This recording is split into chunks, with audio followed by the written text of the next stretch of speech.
Hi guys, welcome to ARIVU channel. If this video is useful to you, like, share and subscribe. This is the Java series part 32.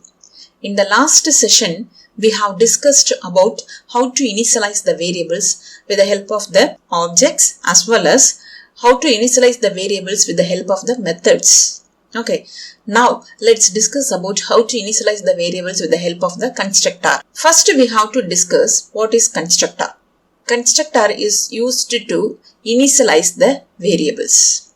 Okay, and what are the rules we have to follow if we want to create the constructor? First rule, the constructor name must be the same as its class name. And the second one, constructor must have no explicit return type. Okay, these two are the rules to create the constructor. So the first rule is the constructor name must be the same as its class name, and the second rule is the constructor must have no explicit return type. Got it? And then we will discuss the types of the constructor. So we have two types of constructors. One is the default constructor and the next one is the parameterized constructor. Okay, so what is default constructor? A constructor is called default constructor when it does not have any parameter.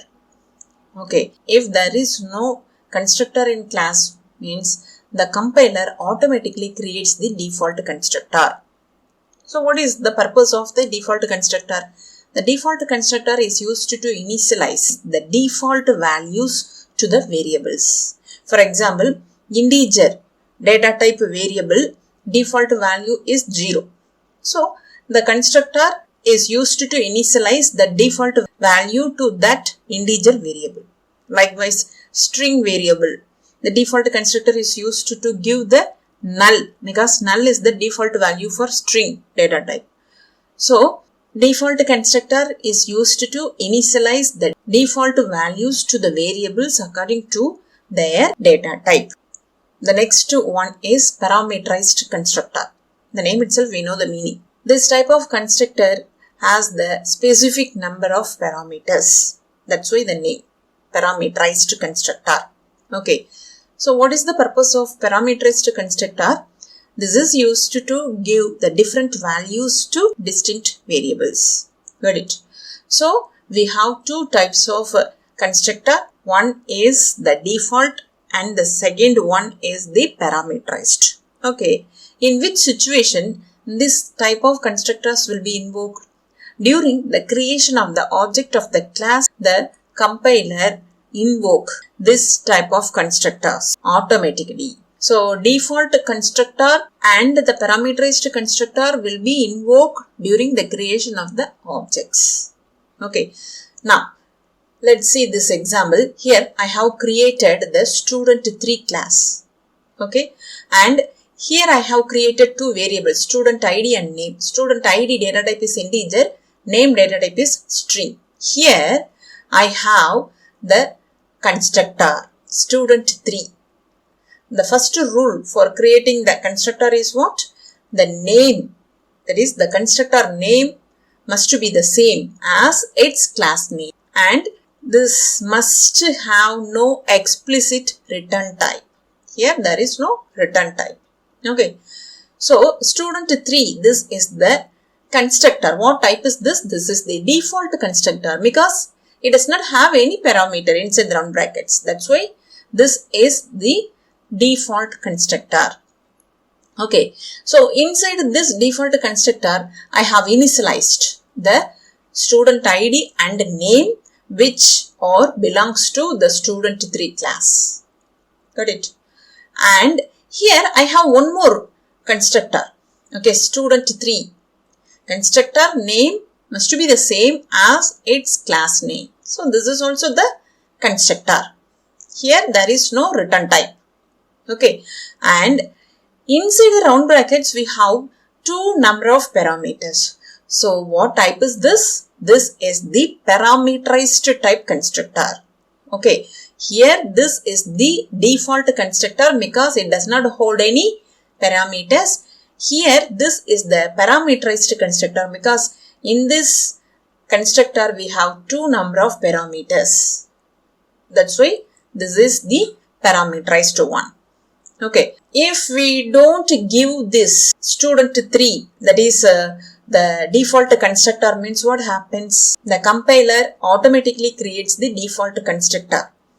Okay, so that default constructor provide the default values to the student ID and name. So default value for student ID is 0. Default value for name is null, because student ID data type is integer. So the default value for integer is 0. And the default value for a string is null. Okay. But here I have given the different values using the default constructor. Okay. And here we have the parameterized constructor. Okay. So these values are coming from the main method. Okay. So these two are the constructors. With the help of these constructor, we can initialize our variables which are present inside the class. Okay. And here we have one more class. Okay. This is the name of the class. Inside this class only I have the main method. So the file name must be this only. Here I have created the object for student3. Student3 is what? The name of the class. That class is outside of this class. Okay. And S1 is the name of the object, and new keyword is used to create the memory for this object at runtime. Okay. And this is the constructor. What type is this? This is the default constructor. Okay. During the creation of the object, the constructor will be invoked by the compiler automatically. Okay, and the control jumps from the 22 to the default constructor here. And here I have initialized 101 to student ID and RAM to name. After the execution of this default constructor, the control again jumps from the 9th line to here, 23rd line. And with the help of the println method, I print the student ID and student name. Okay, student ID is inside the student3 class. So we have to use the object for this class. Okay, then only we can access the variables like this. Okay, so student ID returns 101 and S1.name returns the RAM. Got it? And here we have created one more object, S2. We know already the class student3 is the blueprint. We can create number of objects from that blueprint.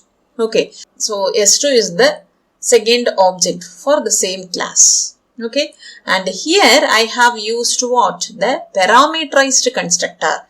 In this statement I have used the default constructor, but 24th I have used the parameterized constructor. So the control jumps from the 24th line to 10 only, because here we have the parameterized constructor. Okay, and the values 908 and color will be carried by the control, and that values will be stored inside the ID and the S name respectively. Okay, and here the ID value will be stored inside the student ID variable and S name will be stored inside the name variable. Okay, after the execution of this parameterized constructor, again the control jumps from the 14th line to the 25th line. Okay, here with the help of this object, I access the student ID and name. Okay, so now the values of student ID 908 and name color will be printed on our console. Okay, let me execute this one. Here, this is the output for default constructor. Because of this statement only we got this output. Okay, and because of this parameterized constructor only we got this output. Okay, so in this session we have seen how to initialize the variables with the help of the constructor. Okay, so why we need constructor means constructor is generally used to initialize the variables. Okay, and what are the rules we have to follow? The constructor name must to be same as its class name, and the constructor must have no explicit return type. Okay, and what are the types of constructor? Default and parameterized. Default means constructor that does not have any parameters.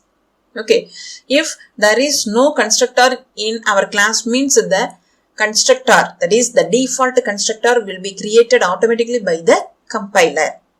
Okay, why we need default constructor means if we want to give the default values to the variables, we can use the default constructor. If we want to give some different values to the variables means we can use the parameterized constructor. Parameterized constructor holds the specific number of parameters. That's why the name parameterized constructor. We have completed this session. If you have any doubts, drop the message on the comment section. If this video is useful to you, like and share. For more videos, subscribe my channel. Hit the bell icon, then only you will get the notification for my new updates. Have a nice day. Thank you.